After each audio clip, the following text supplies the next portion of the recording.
Good morning and welcome to episode 100 of the Jaguar Report podcast. My name is Gus Logue, joined as always by my co-host John Shipley. Put your hands up, John. We did it. 100, man. We're not even advanced enough for a little, sound effects keyboard. No, I got nothing. Clapping noises. Yeah, I got nothing. Big audience cheer. I mean, thank you to everybody who listens to this little thrown together rant sesh. I can't imagine we wouldn't have gotten past episode 10, let alone to 100 without our listeners. But feels good, Gus. Feels good. They said we couldn't do it. They, as in me and you, said they couldn't do it. They were wrong. Who would have thought? Who would have thought? All right. Well, today, with that said, yeah, go ahead. Before we get started, I would like to give a shout out to one of our most faithful listeners. Shares every single episode. John Shipley Sr., 60th birthday today. Gus, he knows you as he texted me, that dorky guy that does the podcast with you. And he's great. He's a big fan. He's a big fan. Yeah, I guess that's not the worst first impression. I'll take it. No, I've told him you're cool. I've told him. I've given you the thumbs up. Nice. Well, happy birthday, Senior. There you go. All right, what we got on the docket today? We got the schedule. First of all, so we're going to go game by game and give our wins and losses prediction one by one. But before we do that, what do you think of the Jaguars' social team release? I personally enjoyed it. I thought, they did the whole acting thing last year, writing the season out and stuff. So you obviously had to go a different direction. I mean, putting together with the throwbacks and the fact that X-Men's pretty popular right now, I think it was pretty good. I think I wonder if people who don't either didn't watch the show or just don't care about X-Men, I wondered how they probably saw it. But I thought it was cool. I thought it was sick. But you've seen X-Men? Because I haven't. Yeah. I guess I got to add it to the list, which is getting very long. But I haven't seen X-Men. I thought it was awesome. My only negative about it was that it didn't feature every opponent or every week on the schedule. It kind of skipped a couple, which is fine. It was only a 90-second video rather than one of the 5-minute ones other teams put out. But it would have been cool to see because the animations were awesome. So I would have wanted to see one for every single team. I feel like I got a little bit gypped, I'm putting you on the spot. What would you do as a schedule release? I can tell you mine right now. I would want to make it Always Sunny themed, but that wouldn't really make sense since there's an NFL team in Philadelphia. Right. So, I don't know. Tell me yours. Shave the logo of every opponent into a different type of dog, and obviously, do it on its hind. You can even do that to humans, too. I feel like if we saw some crazy haircuts at the Bengals Monday Night Football game, you could do, haircuts for every team. That could be pretty funny. Also, badly designed cakes, maybe. Normal cake. Sounds good. I don't know, whatever. calling the cake boss to make pretty much. I like the Chargers one, the Sims. That's what I was thinking. I feel like all the animation ones were pretty cool, and they've done anime in the past. Those are kind of hard to beat. God, that seems hard to do. God bless them. But well, we finally know the schedule though. The schedule release is always so funny because I feel like between the NFL slowly releasing games and then media people releasing games, we know 75% of the schedule by the time it comes out, right? Mm-hmm. Are there ever any real surprises anymore? I kind of wish we were back in the old days, the pre-iPhone days where they would just send a fax at 6 p.m. to everybody, and everybody, that's when you got it. You were actually surprised. No game ever surprises me anymore. I feel like the only surprises are just seeing which games are prime time because you kind of hear whispers. And I was praying up until the moment at 8 p.m. that we weren't going to have a Thanksgiving game. So, I mean, I didn't really necessarily see the 2 primetime slots for the Jaguars coming. It is pretty cool that they got a Sunday night and a Monday night though, rather than carrying on the tradition of a horrible Thursday night game. And it's also a pretty big rest advantage too. So it's kind of a double win. Trevor Lawrence is a big enough star in the NFL for the NFL to probably want him in at least one primetime game a year, right? For sure. Now that the urban stink is off. Yeah, I mean, it's funny. I thought that 2 primetime games was kind of a lot, but it's really just by Jaguars standards. Because then when you look at, like, how many primetime games each team has, like, the That's a Giants good point. have 6 primetime games, which obviously, like, it's the New York market, and that's really what it's dictated by, but it's crazy, like, I don't know, I don't really remember it off the top of my head, but, like, the Bucks had 4. I was like, "Who cares about the I Bucks? I think the This Falcons is have their 4 primetime too. games?" What do you say? I think the Falcons have 4 too. Yeah, like, come on, come So, on. so some teams have like 6 and 7, and God bless everybody who covers one of those teams because For real. covering primetime games is like nothing is tough in sports writing, but covering primetime games is probably as close to get it. Yeah, I wouldn't wanna do more than 2 a year, like, it's a cool experience, but, Yeah, it's not great for the sleep schedule. yeah. So, all right. What do you say? We go through it week by week, give our predictions. I will add the context of I looked up how I did on this exercise last year. I predicted 13-4. That was a swing and a miss. So 13-4? Oh my gosh, I okay, should have looked. Maybe as you're talking, I'll try to look yeah. Go ahead. Because were you laughing when they started 8-3? it. Were you? Probably You weren't not. I laughing. definitely remember you, I don't know, talking I about your was laughing. You weren't laughing, and just yeah. So added context to my predictions. I'm probably being a bit conservative because of that. Though I will say, when we get to the end of it, I feel like I gave them a pretty fair shake of it, and I still had people being like, "Oh, you're not very confident, huh?" And I'm like, "No, I mean it'd be one of the better. Like again, like context required. Like it'd be one of the better. You need to win 9 or 10 games to have one of the better seasons in like the last Yeah, I like was gonna say, they 15 years. finished, what, 8 and 9 in each of the past 2 seasons? Nine So, and eight. like, a 10-win season or even a 9-win season is, like, pretty solid season. Yeah, right. Well, that's how the cookie crumbles. All right. You find your prediction from last year. I wanna rake you over the coals. Let's see what you said. I'm on the page. I don't think I did, like, a oh, I've 12 been and 5. 12 and 5 is my prediction. 12-5. We're out Oh, there spare really. me. 4 losses, though, is kinda You gave them 5. Yeah, I know. This is all in hindsight. No, yeah. So look at us, the homers over here, all right? Because you're in bed with me, buddy. All right, Alright, that's all fair. right, all right. So get us started.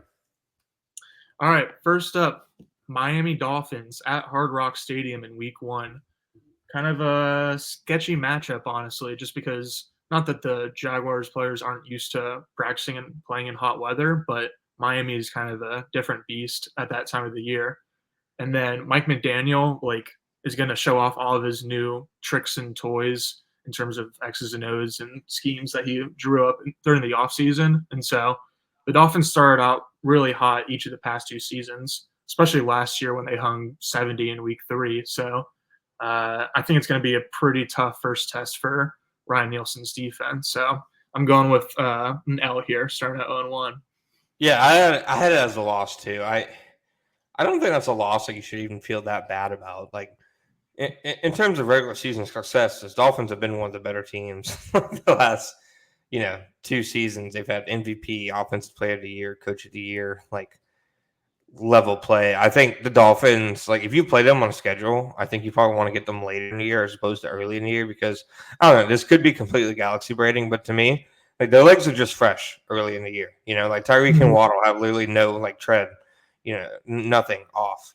At this point in the year, they're as explosive and as healthy as they're going to be. And we've seen this team as the year goes on. They play a little worse, but they're 6-2 in September under Mike McDaniel, and they average 31 points a game. So I mean, they're a tough team to play week 1. Like this is one of the few scenarios where I think like it matters knowing the schedule as opposed to just knowing who your season's opponents are. Because to me, playing the Dolphins in week 1 against playing the Dolphins in like week 15 or 16 is completely different. Is this going to be Jalen Ramsey's first game against the Jaguars? No, he 2021 with the Rams. I remember Trevor. Yeah, Trevor. I remember Trevor got sacked, and there was like a picture of Ramsey, or Ramsey picked up a fumble or something, and there's a picture of Trevor failing to tackle him or something like Yeah, that. that happened pretty early in the game, didn't it? Yeah, it did. So it was one of the last Urban Meyer games. It was the game where James Robinson, like Aaron Donald, just manhandled him and forced a fumble. I think it was that fumble. Yeah, it was and the same play. yeah, and then James Robinson didn't play the rest of the game, and then Carlos Hyde came in and fumbled, and then Carlos Hyde went back in the game. That was you got to ask Bernie. You got to ask Bernie game. Why wasn't James in there? You're gonna have to ask Bernie. Ask Bernie. He's like, hey, what the hell, man? People demand a 30 for 30 of that season. That would be great. Good stuff. Good stuff. Good stuff. All right. So we both have them starting out 0-1.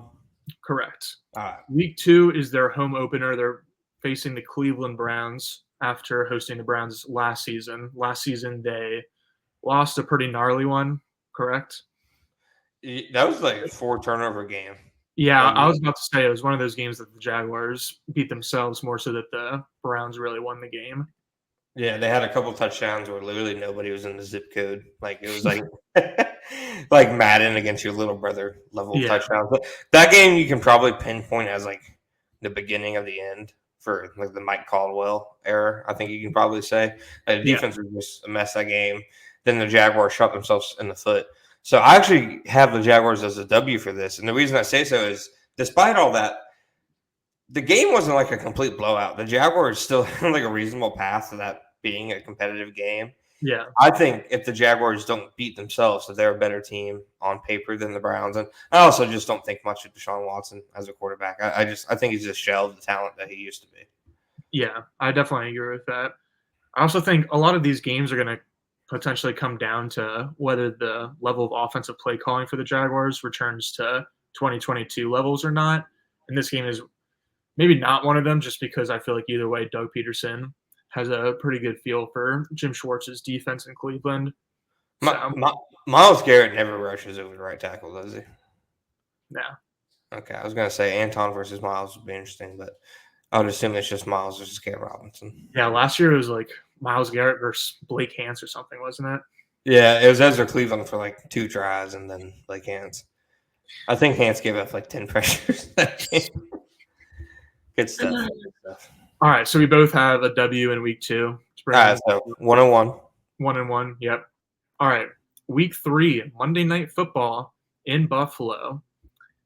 The Jags have had the upper hand and have been treating the Bills like a little brother recently. They've won at least 2, if not 3 or 4 or 5 games in a row. But I feel like the last 2 especially were pretty memorable. But I think this time, like, the Bills are going to be a little bit like more in shape and put together than people might expect, given all of their like veteran roster cuts this offseason. I feel like they're like the way their offense is built right now is like the way they actually want it to be built, and it's to be determined of whether it's going to work. But I've got faith in Josh Allen, so I think the Bills are going to win this one. I actually give the Jaguars a win in this one, and it's partly because like we've seen this defensive personnel versus the Bills, and we've seen them have success. I know it's a completely different scheme, but they've shown that they can limit, I think, the Buffalo offense to just Josh Allen doing Josh Allen type stuff. And the 2 guys who did the most damage to the Jaguars last year on the Bills, Gabe Davis and Stephon Diggs, won't be lining up against the Jaguars this time. And I also think, like, last year was one of Trevor's best games of the year. I think the Bills scheme is just one of those that Trevor has success against, that just one of them that he's able to find explosives. He's able to hit the quick throws. He gets into a rhythm early. So I actually have him with a win in this one and improving to 2-1. That's true. I think it could definitely be a high-scoring game. Oh, right. For sure. I think shootout is probably that type of game. Yeah.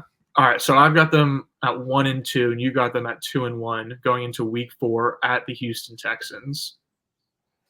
I've got a win for the Jaguars here because it'll definitely be a tough game. Like, Houston was really a sleeper contender last year, and they only got better in the offseason. And I think a lot of people see CJ Stroud's outlier rookie season and say, oh, he's probably going to regress a little bit from that. But I don't know. That guy is so good that I think he's only going to get better. And so Houston is definitely posing a real challenge. But I think the Jags are just going to really be out against the narrative, basically, that Houston is like automatically the top dog in the division, which is fair since they did win the division last year. But I think they're going to be pretty inspired in this matchup. So I think similar to last year, they'll be able to go on the road in Houston and win.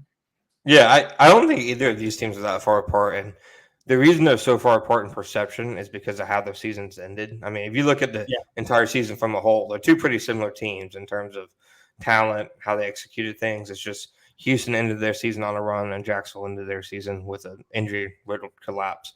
So I think again, they're pretty even. I thought last year Jacksonville versus Houston in Houston was like the best like pure football game the Jaguars have participated in a while. Honestly, it was just I thought a great game. I have Houston winning this one. I'll go ahead and just shoot a little. My entire rationale is I think they split the series this year, so gonna go ahead and give it Houston. No, I think that's honestly good rationale. And I know a cop out is that it was flipped last year. Jacksonville won in Houston, Houston won in Jacksonville, but I don't care. So I'm just gonna go with Houston winning that one. That is very fair, my friend. All right, so we've both got them 2-2 going into Week 5 versus the Indianapolis Colts. It would be.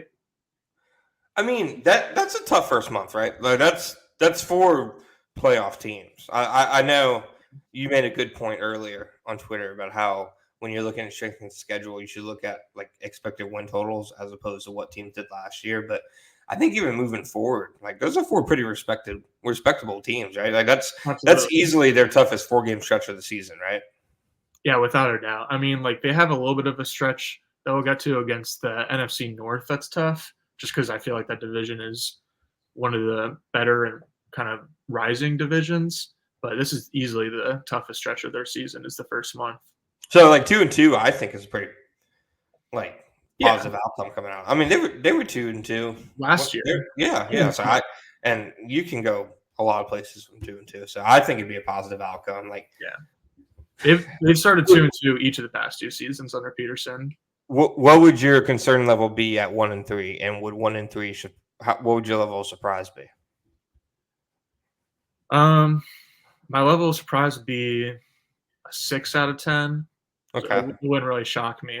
But it really depends on the context because it's like, I provide no context. Just horrible and the players don't look good, or is it because of a lot of injuries, or is it just because of like bad fumble luck at the end of games? I don't know. It's kind of tough to say. Don't try to speak logic into this when I'm trying to create a narrative. All right, I'll rephrase the question, Your Honor. Okay. If they start off 1-3, are they going into panic, save our job modes?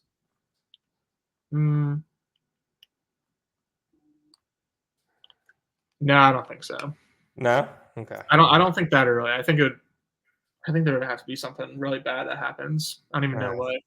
All right, thank you, counsel. I think like only like a big time injury, really, and I don't even I didn't want to speak that into existence. Thanks. That got pretty somber. Like, unless there's an injury they can't come back from, I think there's no reason to panic after 4 weeks. I feel like if we talk about this anymore, you're going to get to the point where you say, unless somebody gets stabbed. So let's just go ahead and go on to Week 5. So, yeah, they're facing the Indianapolis Colts at home, and they would have the chance to grow their win streak at home against the Colts to 10 consecutive wins. So, I like the Jags here. That's a GW, my friend. A W. That's a win. It does. Yeah. No, I'm again in my article, my only rationale is that until the Colts beat the Jags at home, I'm gonna pick the Jags at home against the Colts.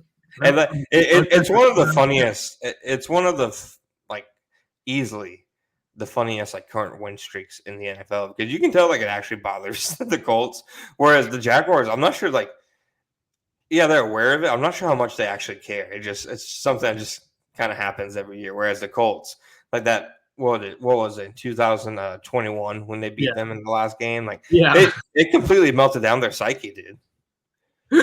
That was hilarious. Yeah, it was kind of scary, man. They were going through Hard Knocks that showed Kenny Moore and Jim Irsay both just completely going through it. It was pretty great. That's good stuff. All right, so we both had this with a win. Yep. So 3-2 heading to London. In Week 6, they play the Chicago Bears. I got this. Good one. Give it a claw. Yeah. It's so dumb, but I guess they make it cool.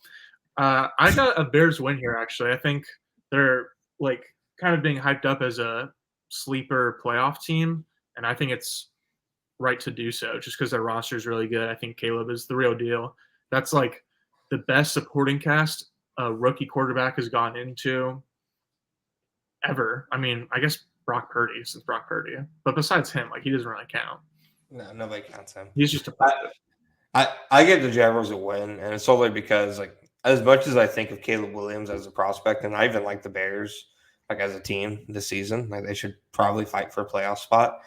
It's a rookie, quarterback, relatively young team against a team that's kind of been experienced doing this. The Jaguars were 4-1 against rookie quarterbacks last year, and the only loss was to CJ Stroud. Like, the Jaguars have been the kind of team where they're not elite or even great, but they're good enough, and that good enough range. That normally means better than a team with a rookie quarterback. So I give them the edge mostly there. The difference in experience between quarterbacks. Yeah, I think that's fair. I've got the next game as a win basically for that reason. Week 7 is against the New England Patriots, also in London. So I think just the advantage and experience between the quarterbacks.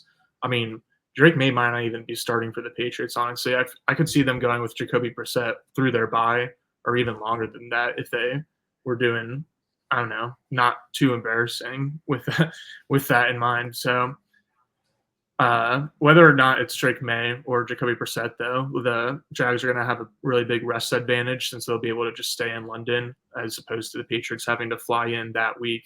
And the Patriots got a big win over the Bills in this spot last year. So I think they'll be able to beat the Patriots pretty handily.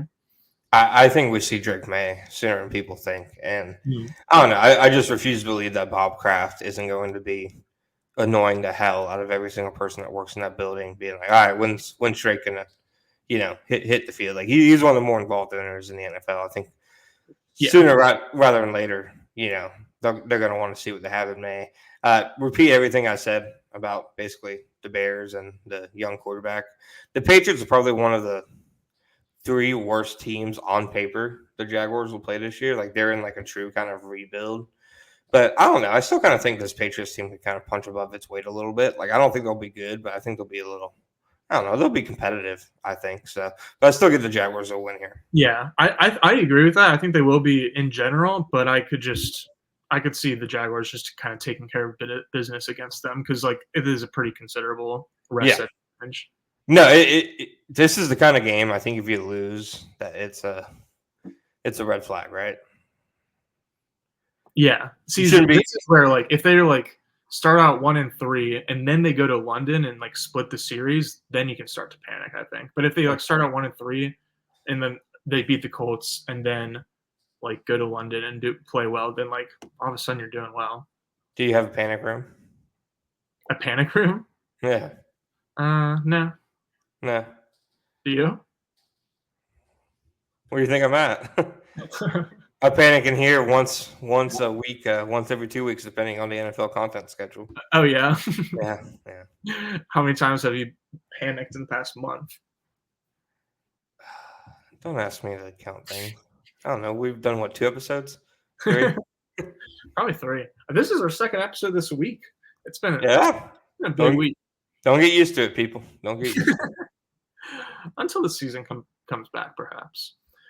All right, so leaving London and going back to Jacksonville in Week 8 to face the Packers. Going into that game, I've got the Jaguars at 4-3, and you have them at 5-2. I've got the Packers winning this one, and the Packers will have rest advantage just because the Jaguar or travel advantage or whatever. But I also just think the Packers are a really good team. They're my Super Bowl team. So, are they? Yeah, you made me pick the first episode after the Super Bowl. You made me pick one that I'm going to stick to, so I'm sticking to it. Packers are my Super Bowl team, so I think they're going to beat the Jags Week 8. You could tell me I told you have to walk on stilts dressed as Eleanor Roosevelt for the next year, and I'd believe you. I have no memory of this. All right, I'll remember that. All right, with that said, I also had this as a Jags loss. I think coming back from London, obviously, but then like you said, the Packers are just a good team. I think the Jags on defensively will probably be better against teams that lean on the run as opposed to pass first teams, and I think Packers are probably going to move into just letting Jordan Love air it the hell out this year. So I have it as a loss as well. It's a loss for all of us, really. The Green Bay Packers have another quarterback. They've done nothing to deserve it. Absolutely. But they did it again. Jordan Love, admittedly, is pretty dang good. Speaking of quarterback factories, the next week is Sunday Night Football at Philadelphia. I've got a Jaguars win. I think kind of the flip of my method with Buffalo, where Jacksonville has won the past couple, and then I think Buffalo is going to win this year. Jacksonville has lost the last few against the Eagles, including in 2022 during a potential revenge game or just a revenge game for Doug Peterson, but they lost at Philadelphia. So he's got another chance this year, and I think they'll be able to pull it off for Dougie. Jaguars predictions is Jaguars lose and Nick Sirianni yells at a Jaguars fan on his way to the post-game tunnel. I think this game will be the game that gets Nick Sirianni fired because everyone will be okay, dang. Write it down. And it's Sunday Night Football. Are you serious, Sirianni? Write it down. And then the Eagles are going to be like 3-5, and Sirianni's going to get canned because of the Jags. That is you put some heat on that.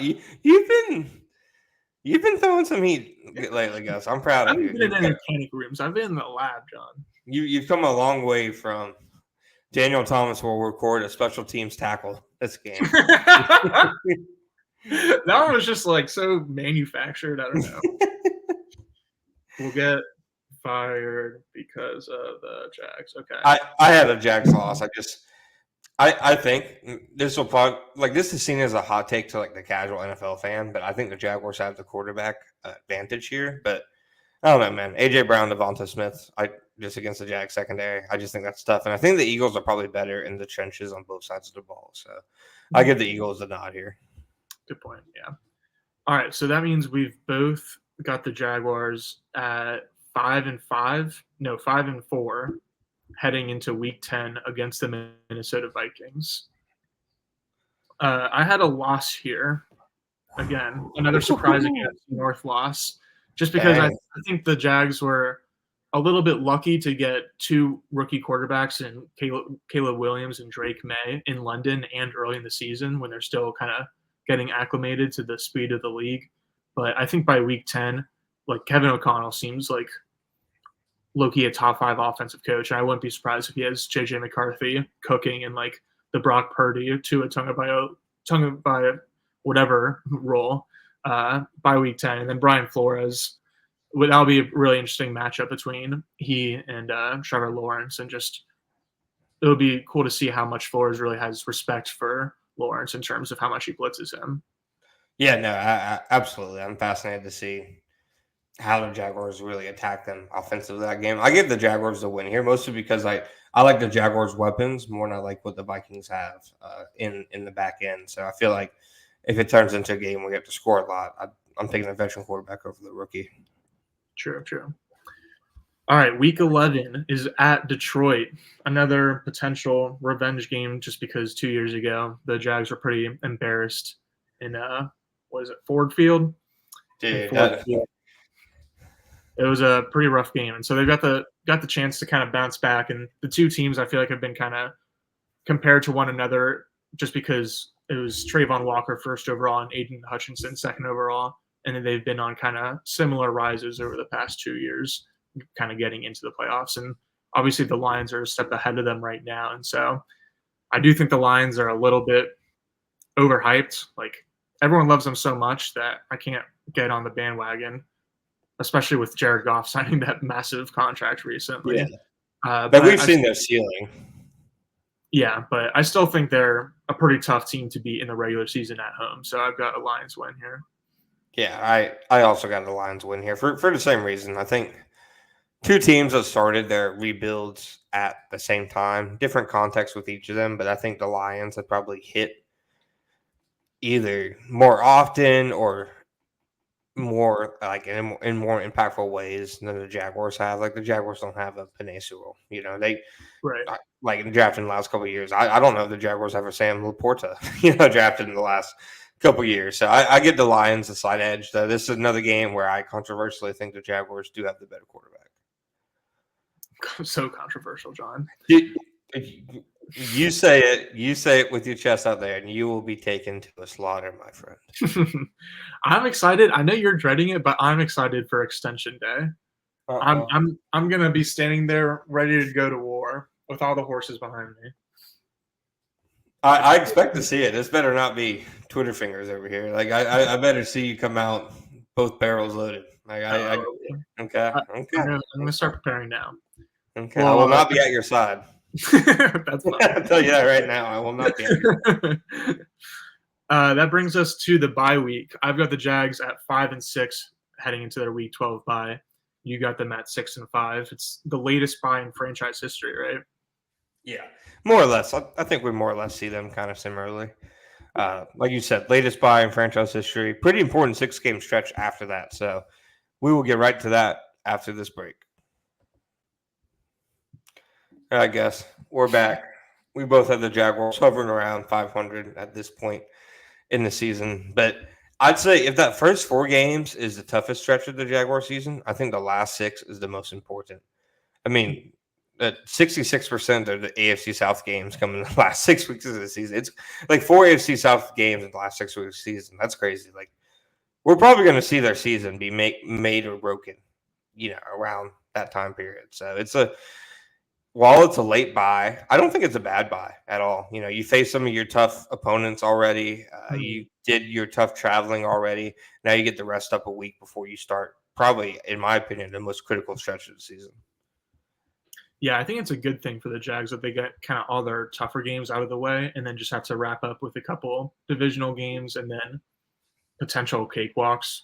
It kind of reminds me of the 2022 season when they had the late season surge and they had a couple big wins against playoff or division opponents. And then also they were able to beat the Jets and the Raiders, and they got the Jets and the Raiders on the schedule late this season again too. And so, yeah, I think if they're sitting around 500 and they're pretty healthy, I think they should be feeling pretty good about themselves at the bye. Yeah, I think so too. Because, I mean, so what you put out earlier, assessing strength of schedule by expected win totals. The Jaguars' strength of schedule is probably like middle of the pack? Yep, 16th, very middle of the pack. Okay, and I'd imagine most of that is weighted towards the first half of the season. So I think if you can get through the tough first half of the season, there's some. It'll be interesting because it's like basically like really tough teams and then like teams with rookie quarterbacks. Jags play a lot of rookie quarterbacks this year, which I think is going to end up being a positive for them. Well, when 6 are getting taken in the first round nowadays. Fair. God, you're sitting at pick 12 and you're saying I'm going to take quarterback 6. Like quarterback 6 used to be like a third rounder. What are we doing, dude? That Falcons pick made that draft one of my favorite drafts ever. Like looking back on it, I think it was so fun. It was because of that pick. And just honestly, the 6 quarterbacks in the first 12 picks as well. Yeah, no, it definitely was one of the more mind-boggling ones. I thought the Falcons one was like somebody in the media room was reading off the tip tweets. I thought somebody like read like a wrong account or something like that. Yeah, I was so sure it was a wrong account. Yeah, alas. Right. So, Week 13, they got a game against the Houston Texans. I actually saw earlier that the Jags don't face any teams who are coming off of like their bye, which is a pretty big advantage for the Jags. And then it's also pretty huge that they get the Texans off of their own bye, so they're going to be able to kind of heal up and game plan for a long time against like what's turning into their biggest rival. Now that I'm thinking about this game being off their bye, I wish I switched the wins and losses, but I didn't. It's in print. I'm rolling with it. Jaguars win this one. I've got a Jaguars win too. I'm sticking with what I said in the first one, where I just think like Jaguars really are like out to prove that the Texans aren't all that, and so that plus them coming off a bye, plus it being at home, I think the Jags will be able to get a win here in early December. Yeah, I'm with you. I don't have much more like commentary like to add from the previous time they played them. Like I said, I think they're two pretty similar teams on paper, and just comes down to execution when they meet. We've seen what that looks like both ways. It really feels like the Jaguars didn't take them seriously in their first meeting last year, but yeah, after that, second meeting, they knew how big of a game it was. Yeah, they took it very seriously. So I just think they're going to have the same tone for both games this year. So yeah, for sure. You think they're going to split? I think they're going to go 2-0 against the Texans, but certainly wouldn't be surprised if it's the opposite, just because the Texans are certainly that talented. All right, Yeah, that's week 2-0 versus Texans. That's a spicy meatball, Gus. All right, go on. Don't worry, I got some more spices coming up. Week All right. 14, they play at the Tennessee Titans. It's their first game against the Titans in the season. I got a Jaguars win just because the Titans made a lot of kind of splashy moves this offseason. They were really active in terms of hires and free agency and trades and the draft. Like there was just news about them throughout the whole offseason. But I don't. They're clearly in like win now mode, or at least have a competitive enough roster to see whether or not Will Levis is good. Which I respect that in a way, but I just think some of the specific moves weren't all that great. So I think the Titans are going to be probably one of the worst teams in the league next year, and the Jaguars should be able to take care of business. You see, I don't even disagree. Like, I think the Titans are going to have a top 8 pick the next year, but I still have the Jaguars splitting with them. The Jaguars have struggled in Nashville other than in 2022, and for whatever reason it is, I don't think the Jaguars are to the point yet where I'm going to pick them to go for a division sweep, even against the Titans at a low point. I mean, the Titans were terrible last year, and the Jaguars couldn't pull it off. Mm-hmm. I'm pretty interested to see what the Vrabel effect is, if there's a drop-off at all, because that team was just so tough under him and hard-nosed. And it was, but they had become so inept on offense. I actually think Callahan's going to be pretty good for them. Yeah, that's fair. All right, so do you have them at 7-6 going in Week 15? I do. All right. In Week 15, they play the New York Jets. Aaron Rodgers is coming to town if he manages to stay on the field for that long. I've got a Jaguars win just because I feel like it would be a tougher draw if the Jags played the Jets early in the season when like they were all kind of fully healthy and all together. And so, I mean, maybe there's a chance since they have a lot of new pieces that they actually end up kind of gelling better later in the season. But the Jets just seem like such a fragile roster that I feel like I'd be kind of surprised if it lasted through Week 15. So I think the Jags will be able to get a fairly comfortable win at home here. No, that's not a bad take at all. I had it with a Jaguars loss. Just to me, the Jets defensive front versus the Jaguars offensive line, I think, is a game-changing level mismatch. And I think as long as Aaron Rodgers is healthy, they can be competent enough on offense to, complement their defense. So you put it well. If the Jets are healthy, I think this will be a tough one. If they aren't, I think Jags roll. But I'm not predicting injuries, so I have it with a Jags loss. Gotcha. All right, Week 16 at Las Vegas Raiders. It'll be Gardner Minshew's, I think, 4th appearance against the Jaguars. He's only had one career start against them, which was last year in Week 6 for the Colts, I believe. And he was kind of pancaked over and over again in that one. He ended up having like a decent yards per attempt, but it was just because he had a lot of check down passes in garbage time. So yeah, I'm looking forward to this game with Gardner Minshew starting again. I think it'll be a fairly easy Jags win. Yeah, Minshew or Aiden O'Connell, either way. I think this is up there with the Patriots as the worst team that they're going to play. So I have this with an easy Jags win. All right, in Week 17, they play the Tennessee Titans at home. What do you Calvin think? Ridley revenge game. I gave him a W just because, again, cop out. I said I'm having them split. I give him a W. I think the Jags are winning this one because, again, I think the Titans are going to be like in the same class as the Raiders and the Patriots. Honestly, like I was even thinking before you said top or bottom, top 8 pick. I was thinking top 5 pick. I think it could, even if like Callahan and or Levis kind of show flashes of being good. Yeah, I don't know. I think they're definitely like a year away kind of team. No, I don't necessarily disagree. So heading into the season finale in Week 18 at Indianapolis, I've got the Jaguars at 10-6, and I've got them undefeated against AFC South teams until this game against the Colts, because I think Anthony Richardson is going to be putting the cap on his MVP candidacy. Sorry, I had to make sure my eyes didn't roll out of my head. All right, I'm good. I have the Jaguars winning this one. I think so. I have them. What is it? 9-7 going into this last game. I'm finishing 10-7. I have them winning this game and either finishing first in an AFC South battle that goes to Week 18, or getting one of the AFC South or one of the AFC wildcard spots. Either way, I think the AFC South again this year is going to be 3 teams that are all kind of fighting for maybe 1 or 2 spots, and the Colts, the Jaguars, and the Texans. So I see the season for the 3rd year in a row coming down to Week 18, but the Jags pull it out. I think it'll come down to Week 18 too. But part of the reason I gave the Colts a win here is because I had the Jaguars at 10-6 going into it, and so there's a real possibility that like they kind of locked up the division and might like rest their starters or something. So no, absolutely not. I hate that. Predict them to go 11-6. Predict them to go. No, I had them at 10-7 too.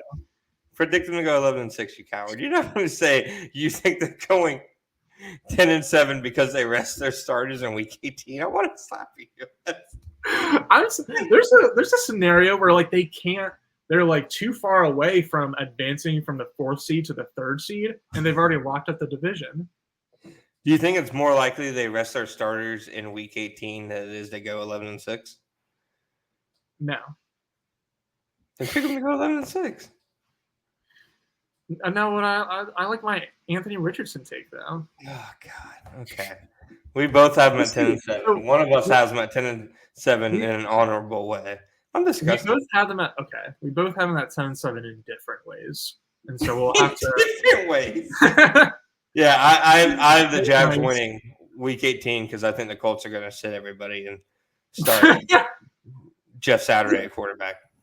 No, I think they're going to split the series with the Colts and then go undefeated against the Titans and the Texans. And then I also had them losing every game against the NFC North.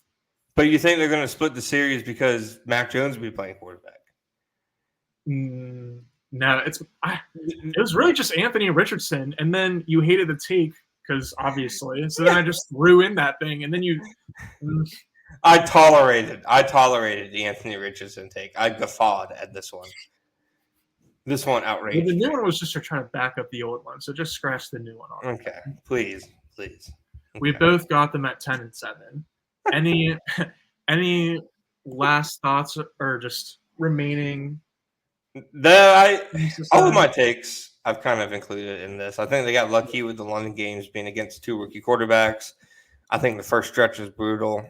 I really think that the Week 12 bye is like a good thing for them, and I think it's probably going to kind of come down to Week 18. And I was semi-surprised they got 2 primetime games, but I mean, good for them that they did. Like you said, most teams like they get 2 primetime games and they're like, all right, that's it. And for the Jaguars, it's pretty good. So all in all, I don't know. This is from my media viewing perspective. This schedule gets a thumbs up. I was going to say the 2 primetime games are good for us, especially because it's away, and so we'll be able to do the old WOH, WTH, WFH. Wow, we need to get out of here. I gotta go eat something. WTH. You just got lowballed, buddy. Work from home. Yeah, work too. That's what I was trying to get to. Yeah, work. I'm not. Okay. With that said, you got any more schedule takes in you? No, I think like you, I kind of got all mine out as we did it. Okay, before we leave, most interesting, least interesting matchup. Most interesting, I think, is probably that Eagles game on Sunday Night Football. Least interesting, I don't know if I'd watch that Raiders game if I wasn't getting paid to have to do it. Oh, I'm gonna hate watch Gardner so bad. That's like one of the games I would have circled. But to me, the most interesting one is the season opener actually in Miami, just because I think Mike McDaniel versus Ryan Nielsen could be pretty awesome, and it'll be just like interesting to see how those guys game plan within the game. And then for least interesting, maybe Week 2 against the Browns. I mean, everyone's going to be excited about football in general in Week 2, but like the Browns just like don't seem like a very exciting team to play. Am I wrong in saying I just haven't enjoyed watching the Browns play football for a couple years. Like, Myles Garrett is one of my favorite players in the league. I know their defense on Jim Schwartz was awesome last year. Their defense was great last year, but just when I'm not working and watching Jags games, I'm watching Red Zone or watching the Browns on primetime. I don't really enjoy watching them. Even during like the whole Baker Mayfield hype in like 2020 or 2021 or whatever it was like it was only fun to a point. I feel like it was fun when they almost upset the Chiefs in the playoffs, but then like Baker getting as much love as he did, like that wasn't exactly fun. Yeah, I would have taken you for a Baker guy. You would have? Yeah. I thought he should have been the first pick, and then he was. But I wouldn't say I really knew ball back then. True. I don't know ball now, but nonetheless, here we are. Yeah, schedule prediction, 10-7. Oh, okay. Just as a bit, yeah. So I gave it 10-7. As a bit, should I go through my actual prediction of what the schedule would be and see how wrong I was? From last year's, you mean? No, like I predicted what the schedule would be this year. I'm pretty sure I was like not even. Oh yeah. Do that. I don't think I was anywhere in the same zip code. Yeah, hold up. I forgot to do it on my own yesterday, so we'll do it together and then we'll get out of here. But yes, we both have them at 10-7. So we both have them in the playoffs, right? Yeah, I agree with what you said. Where like I think a wild card spot is a little bit more likely, but I think it'll definitely come down to the last week in terms of what their seeding ends up being, whether or not they win the division. Nobody should be mad about 10-7, right? Like, I know, third year of the regime, maybe you should hope they should be better, but just being realistic, 10-7, I think would be a pretty good season. I was listening to your podcast with Chuck earlier, and I was laughing because you said last season was one of the best seasons in franchise history, which, like, it kind of was. It was. Which is just so crazy to think about. So, like, 10-7 is definitely a step up in, like, very much positive, good record. All right. We ready? Yeah. All right. I had week 1 at Houston, wrong. Week 2 at Cleveland, only half right because it was mostly floated on Twitter a lot. Yeah. Week 3 at Buffalo. That was before the Twitter buzz. Week 4 at Philadelphia. And week 5 versus Indy. Was that one right? No, Indy's week 6. No, it's not. Oh, you're right. Indy is week 5. Then why do you ask? Okay, there we go. All right, week 6 at Chicago Bears. Week 6 last year. Week 7 New England Patriots. Those were gimmies. I had week 8 Minnesota. Week 9 bye. Week 10 Green Bay. Week 11 Lions. I think I have like 2 or 3 right at this point. I had Titans week 12 on Thursday Night Football is the only primetime game. Texans week 13, Dolphins week 14, Jets week 15, Raiders week 16, and then closing with the Colts and Titans when in reality it's switched. So I got like 3 right, maybe 4 right. You have gotten 4. I think you got 4 right. I'll take it. That's not bad. I mean, what did you go off of? Like, were you like looking at rumors, or was it like a gut feeling thing? Like 10-90. 10-90, nice. Yeah, 10% the first, 90 the second. Was it a fun exercise, or does it feel silly in hindsight? No, it wasn't fun. All right, well, appreciate you sharing that with us, John. Thank you for listening to me. Yeah, we'll have to figure something out for next time's show and tell. But that was a good way to cap off episode 100. That is 100 episodes of Jaguar Report. Well, thank you guys for listening. Please remember to like us, subscribe to us on every platform you have, leave us reviews, leave us comments, go at Gus's neck, do whatever you have to. We're only 20 subscribers away on YouTube, Gus, from our goal. So if you're lucky 500, you won't get nothing for it, but we'd appreciate it. So, Senior, are you on YouTube yet? Oh, he's got more YouTube accounts than you got fingers. We'll leave it at that. All right. That's what we need. That's perfect. Yeah. All right. So with that note, thank you guys for 100 episodes to listen to me and Gus yap. We will be back at some point after next Monday, we'll see Jaguars practice next Monday. No, we will. We will. Yeah. We'll be back sometime late next week to go over Jaguars Monday practice. So thank you guys again for listening. Thank you for 100 episodes. I'm John Shipley, my co-host Gus Logue. Gus, you got anything else for him?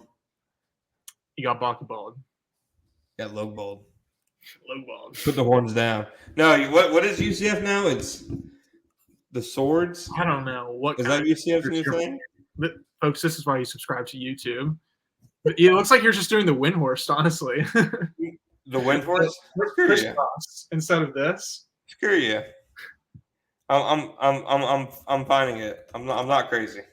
Give me a second. You're gonna pull it up. Yeah, I'm gonna pull it up. Make sure you share the screen. You've got that capability, right? Technically, yeah. I have the capability. I wouldn't necessarily call myself capable. For the podcast listeners, John was just holding up 2 index fingers and then crossing them over. What is that supposed to be? It's crossing the swords. It's UCF. Okay, not crossing the swords. It's raising the swords. It's UCF. All right. Oh. Yeah. That's so obvious. How did I not know? Yeah, you know what? Go to a school that shows some pride. What? Ooh, Gators chomp. At least it's easy to do. Everyone knows it. Not everybody knows it. Everyone knows it. Here we go. It is swords up. Swords up. That's what it was. Swords up? Come on. That's so bad. No. Swords up, baby. That's bad, man. Bulky ball, low ball, swords up. We'll see y'all next time.